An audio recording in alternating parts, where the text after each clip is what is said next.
ஆவடி காவல் ஆணையர் அலுவலகத்தில் திரைப்பட தயாரிப்பாளர் வெற்றிமாறன் மீது உலக பிராமணர்களின் நலசங்கம் சார்பாக புகார் மனு அளிக்கப்பட்டது.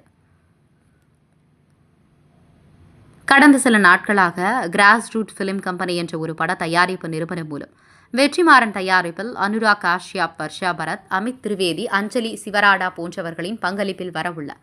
பேட் கேர்ள் என்ற படத்தில் பிராமண சமூக கலாச்சார இழிவுபடுத்தும் வகையில், குறிப்பாக பிராமண பெண்களை பற்றி தவறாக கருத்தை பரப்பும் வகையில் அந்த படத்தின் டீசர் வெளியிடப்பட்டது. இவ்வாறாக தயாரிக்கப்படும் படங்கள் ஒரு பெண்மணியின் சுதந்திரத்தை பற்றி தவறாக சித்தரிப்பது மட்டுமல்லாமல் கருத்து சுதந்திரம் என்ற பெயரில் பொதுமக்களையும் தவறாக சித்தரிக்க வைக்கிறது என்று கூறி